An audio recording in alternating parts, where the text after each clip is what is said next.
ምንድነው ስለኔ ማወቅ የምትፈልጊው ነገር? በቃ ስላንቺ ሁሉንም አልኩሽ እኮ። ስለተወለድሽበት ቦታ፣ ስላደግሽበት ቦታ፣ ስለ አባትሽ፣ ስለ እናትሽ ሁሉንም ነገር። ስለ እናቴ ማወቅ ትፈልጊያለሽ? አዎ እፈልጋለሁ።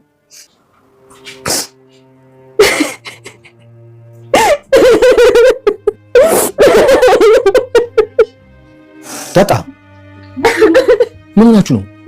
ኧረ ደህና ናት። ምን ደህና ናት ያለሽ? እያለቀሰች ምን ሆናችሁ እኮ? ምን ሆናችሁ ነው? ቆይ እናቴን ሳላውቃት ብትሞትስ? አንተ የኔን ለቅሶ የኔን እርግማን የኔን ሀዘን ትችላለህ? እኔ እኮ እናቴን ማውቃት እኔ ተነጠለህም እኮ ትጠኛለሽ ብዬ እኮ አይደለም ዳጣ። ወደ እናትሽ ትሄጃለሽ ብዬ አይደል? እና ለምንድን ነው የማትነግረኝ? ዳጣ እባክሽ ተረጂኝ። ይኸውልህ አቶ ደረጃ አንተ በእናቴ ሆና ነው ያደግከው። እኔ ሰላም እናትዬን ባየሁ ቁጥር እናቴ ነች ትዝ የምትለኝ። በቃ እናቴን ማወቅ እፈልጋለሁ። እንዴ በእኔ ራሱ ስታባርረኝ ነው የምታድረው።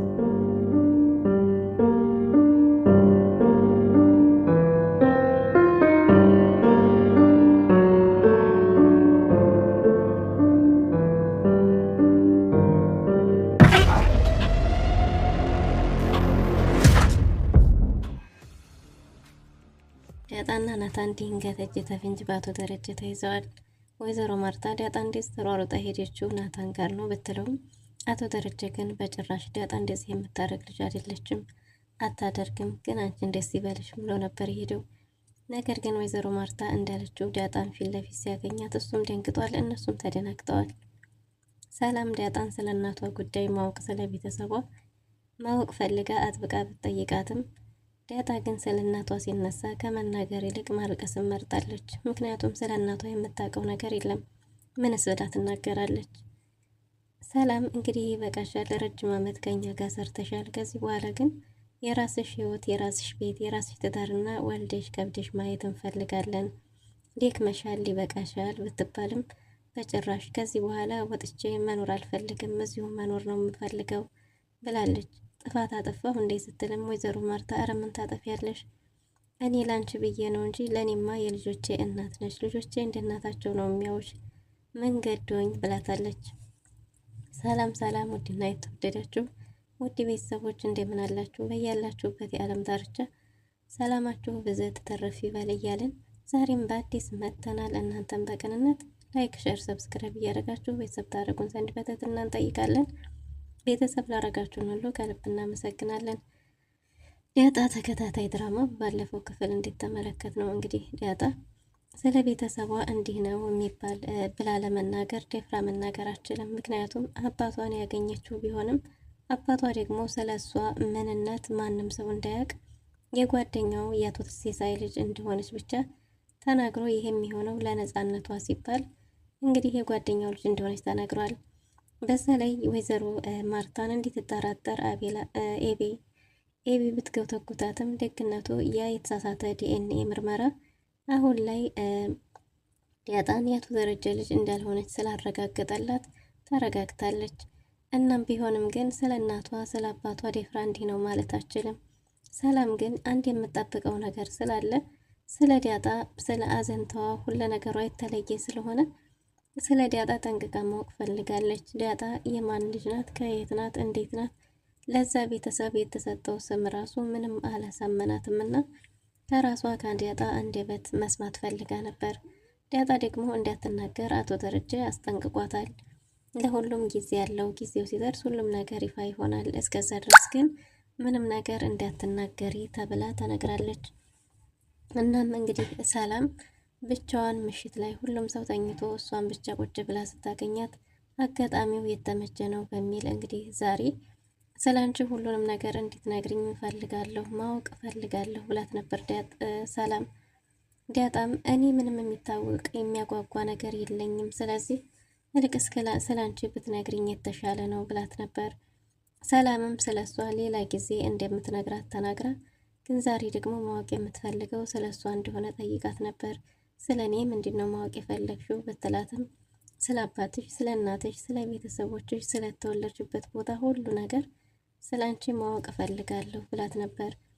እናም እንግዲህ ዳጣ ራሷን ያገኘችው አዲስ አበባ ጎዳና ላይ እንደሆነና የት እንደተወለደችም ምን እንደተፈጠረም እንደማታውቅ ስትነግራት እና ይሄ ያንቺ ትክክለኛ ታሪክሽ ነው ማለት ነው እና አሁን ላይ እኮ የጋሼ ጓደኛው ልጅ ነሽ ተባለ። ግን ያንቺ ትክክለኛው ታሪክሽ መጀመሪያ የተናገርሽው ነው ማለት ነው እያለቻት ነበር። እናም እንግዲህ ጋሽ ጓደኛ ልጅ ከሆንሽ ደግሞ ጋሽ ጋር በአጋጣሚ አይደለም የተገናኛችሁት። ስለዚህ እሱንም ማወቅ እፈልጋለሁ። ይሄ ነገር በአጋጣሚ ነው አትይኝም አይደል እያለቻት ነበር። ዳጣም እንግዲህ ስለ እሷ ያለው ነገር ይሄ እንደሆነ ተናግራ እኔ እና ምንድነው የቀረሽ? ምን ቀረ? ምን ማወቅ የምትፈልጊው ነገር አለ ብትላትም ስለ እናትሽ ስትላት ስለ እናቴ ነው ማወቅ የፈለግሽው ካለች በኋላ ድምጿን ከፍ አድርጋ ስቅስቅ ብላ አልቅሳ ነበር። አቶ ደረጀና ወይዘሮ ማርታ ከተኙበት ተደናግጠው ወሮጠው መጥተዋል። አቶ ደረጀም ዳጣን ምን እንደሆነች ጠይቀዋት ከባበሏት በኋላ ሰላም ደህና ናት፣ ምንም ነገር የተፈጠረ ነገር የለም ብትልም ወይዘሮ ማርታ እንዲህ እየሆነች እንዴት ነው ምንም የተፈጠረ የለም የምትይው እያለቀሰች በማታ አንቺም ደክሞሻል፣ ስራ ሲያደክምሽ ነው የምትይው፣ በዚህ ሰዓት ምን ታደርጊያለሽ? ምን አገናኝቷችሁ ነው ብለው ሁላቸውም ተደናግጠው ነበር። አቶ ደረጀ እኔ ሁሉንም አረጋጋቸዋለሁ፣ አንቺ ደክሞሻል እረፍት አድርጊ ብሎ ባለቤቱን ከሸኘ በኋላ ሰላምን ምን እንዴት ተፈጠረ ጠይቋት ነበር። ዳጣ ምንም ነገር መናገር አልፈልግም ብላ እያለቀሰች ወደ ክፍሏ ሄዳለች። በዛን ሰዓት እንግዲህ ሰላም እኔ የጠየኳት ስለ ቤተሰቦቿ፣ ስለ እናቷ፣ ስለ ትውልዷ ማወቅ ፈልጌ ነበር የጠየኳት። እሷ ግን ስለ እናቷ ስጠይቃት አለቀሰች ስትለው አቶ ደረጀ ስለ ቤተሰቦቿ ሲነሳ ያማታል፣ እባክሽ ከዚህ በኋላ ምንም ነገር እንዳትጠይቂያት በቃ ሂጂ እረፍት አድርጊ ብሏት ነበር። ሰላምም እሺ በቃ ከዚህ በኋላ አልጠይቃትም ብላ እሷም ተደናግጣ ወደ ክፍሏ ሄዳለች። አቶ ደረጀ ዳጣን ካረጋጋ በኋላ እሱም እንግዲህ እረፍት አድርጓል። ናታን ዳጣን የሚመለከትበት ስሜት የተለየ ማለት ፍቅሩን ለመግለጽ መድፈር ቢያቅተውም ግን ደግሞ ከእሷ ጋር ጊዜ ማሳለፍ እጅግ በጣም ያስደስተዋል። እናም እንግዲህ ኤቢም ናታን እኔም መመልከት አቁሟል፣ እኔን አይመለከተኝም፣ እሱ የሚያየው ዳጣና ዳጣን ብቻ ነው ብላ ለእናቷ ተናግራ ነበር። ወይዘሮ ማርታም ወንድ ልጅ እንግዲህ አንቺን ካላየሽ ያየውን እንዲመርጥ እድል ስጪው፣ ግድን የምራት ብለሽ የምትታገዩ ከሆነ ወንድ ልጅ በተፈጥሮ ሲታገሉት ሳይሆን እራሱ ወዶ ፈቅዶ ሲመጣ ነው። እንደ ንብ አንቺ አበባ ሆነሽ እሱ ደግሞ እንደ ንብ ሊቀስም ሲመጣ እንጂ በአንቺ ፍላጎት ብቻ ምንም የሚቀየር ነገር የለም። ቢሆንም አይጠቅምሽም።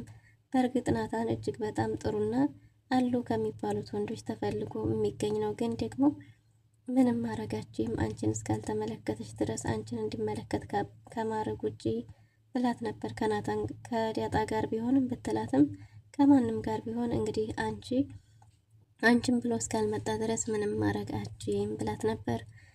እናም እንግዲህ እኔም ብሎ እኔን ማየት ካቁመማ እዚህ ቤት ወደ እኔ የማይመጣ ከሆነ መኖር አይችልም ብላለች። ወይዘሮ ማርታ የልጇን ባህሪ ተቆጣታለች። አንቺም በዚህ ባህሪሽ እንዴት ነው ወደ አንቺ የሚመጣው? አንቺ ራስሽ እኮ ነሽ ወደ አንቺ እንዳይመጣ የምታደርጊው። እንዴት እንደዚህ ታያለሽ?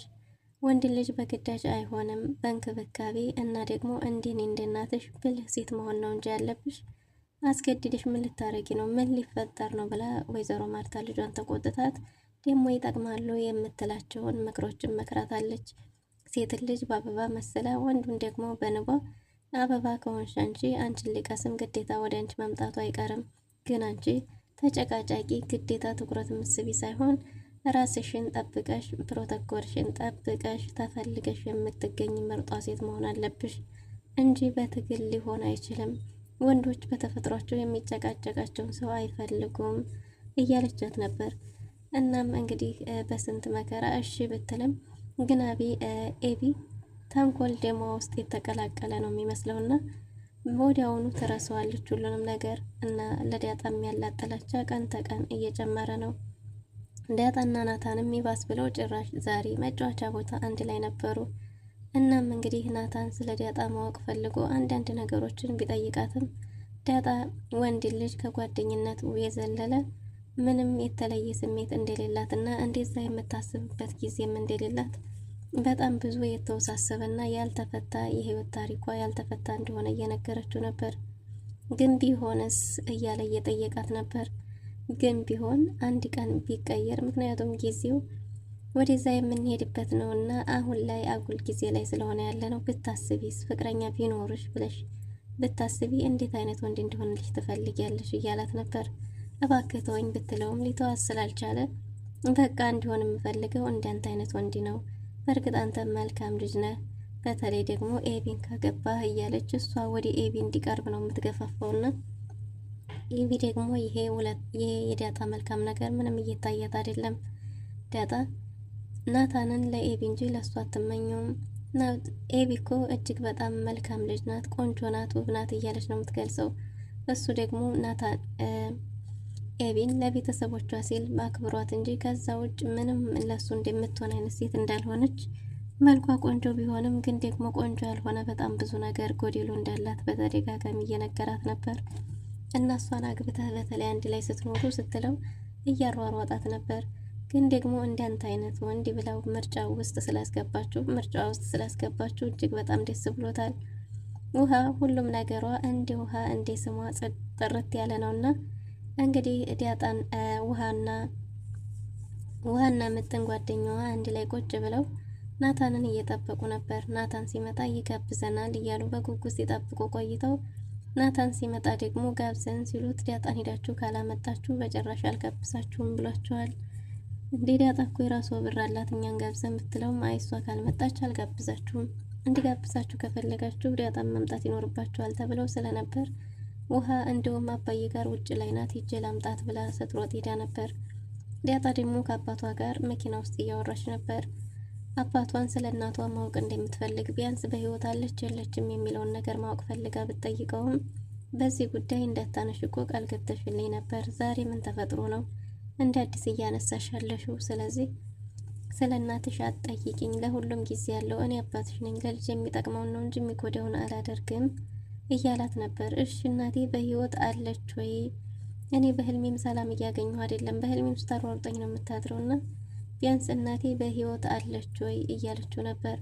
እሱን እኮ እንዳታነሽ ቃል ገብተሽልኝ ነበር ብትለውም አቶ ደረጀ አንተ በእናት አድገህ ሊሆን ይችላል፣ እኔ ግን በእናት አላደግኩም። በዛ ላይ ደግሞ ሰላምንና ወይዘሮ ማርታን ሳይ በጣም እየቀናሁና እየናፈቀችኝ ነው እናቴ እያለችው ነበር። እኔ አባትሽ ሁሉንም ነገር አረግልሻለሁ ምን አጎደልኩብሽ ቢላትም በእርግጥም ምንም ያጎደልክልብኝ ነገር የለም፣ እበላለሁ፣ እጠጣለሁ፣ ታለብሰኛለህ፣ እተኛለሁ፣ እነሳለሁ። ነገር ግን ደግሞ እኔ እናቴን ማወቅ እፈልጋለሁ። እናቴ ለኔ ቢያንስ በህይወት መኖር አለመኖሯን ማወቅ ትልቅ ነገር ነው እና አንተ ደግሞ በእርግጥ ሁሉንም ነገር ብታሟላልኝም እናት መሆን አልችልም።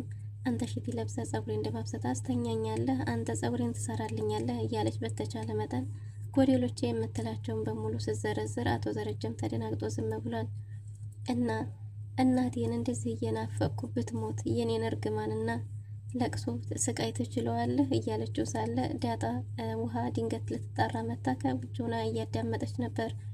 አቶ ደረጀ ድንገት አይቷት ድንገት ሲያት ምን ሰማሽ ብሎ ነበር የጠየቃት። የሰማችውን ልትናገር ስትል ዳጣ ቶሎ ብላ ምንም የሰማሽው ነገር የለም፣ እሺ አላየሽም፣ አልሰማሽም፣ እሺ አሁን ምን አልኩ ስትላት አሁን ምን አልኩ ብላ ይሄንን ለመቶኛ ጊዜ ቤት እስከምትገቢ ደጋግሚ ብላት ነበር። እና እሱኑ እዛው ስደግም አባትና ልጅ ተሳስቀው አይ ውሃ እያሉ በሷ እየሳቁ ነበር።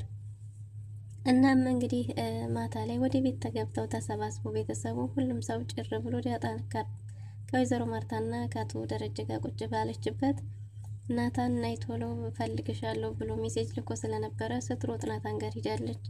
ናታን ጋር ሄዳ ቆማ ልታናግረው ብትፈልግም ናይ እዚህ ቁጭ በይ የምነግርሽ ነገር አለኝ ብሏት ነበር። እሷን መቀመጥ እንደማትፈልግና ግን ደግሞ ወራት እየደረሰ እንደሆነ እዛ ቁጭ ብለው እየጠበቋቸው እንደሆነ ተናግራ ነበር። ቆይ እመጣለሁኝ ናይ ቁጭ በይ አሁን የምነግርሽ ነገር አለኝ ብሎ ነበር ያስቀመጣት። እምቢ ብትልም ናታንም ሲያስገድዳት ዳጣ ቁጭ ብላ ነበር። ናታን ስሜቱን መናገር አልቻለም። እሺ የምነግርሽ አለኝ ብለኸኝ አይደል የተቀመጥኩት ንገረኝ ብትለውም እሱ መናገር መድፈር አልቻለምና እያለ ዙሪያ ገደሉን ሲሄድ እንዲያን ታፍቅረኸኛል እንዴ ስትለው በስማም ብሎ ነበር። ምክንያቱም እንዴት ደፍረሽ አንቺ በቃ አፍሽ ያመጣውን ሁላ ነው እንደምትናገሩ። በእርግጥ እውነታውን ነው የተናገረችለት፣ ግን ደግሞ ለምን ቀደመችኝ ይመስላል ሲቆጣት። እንዴኔ ስላልኩህ ነው እና ታዲያ እነግርሻለሁ ያልከኝ ምንድነው ንገረኛ እያለች እየተጨቃጨቁ ባለበት ወይዘሮ ማርታ አሁን ዳጣ ስትሮጥ የሄደችው ናታን ጋር ነው እና እነዚህ ልጆቻችንን መከታተል ይኖርብናል እያለች ነበር። አቶ ደረጀም ለልጆቹ ወንድም ይሆናል ብሎ መርጦ ሲያመጣው ናታን መልካምና ጥሩ ልጅ እንደሆነ ስለማቅ ነው እያለ ነበር። እሱማ እውነት ነው፣ ግን ደግሞ አሁን እድሜያቸው የሚያስገድድባቸው ጊዜ ላይ ነው። ግዴታኛ ልጆቻችንን መከታተል አለብን እያለችው ነበር። ዳጣ ይህን አታደርግም፣ ዳጣ በጭራሽ የምታረግ ልጅ አይደለችም ሲላትም ከዚህ ሁሉ ምን አለበት ሂደህ ቸክ ብታረግ እያለችው ነበር። አቶ ደረጀም ባለቤቱን ለማስደሰት ብሎ እሺ ብሎ ተነስቶ ወደ ናታን ክፍል ሄዷል። ወደ ናታን ክፍል ሲሄድም እንግዲህ እንዲያታስደነግጣቸው ቀስ ብለህ ቢባልም እሱ ግን ቶሎ ብሎ በሩን ከፍቶ ሲገባ ዳጣና ናታን ጎን ለጎን ቁጭ ብለው ናታን ወደ ዳጣ እየተቀረበ ባለበት ነበር የደረሰው።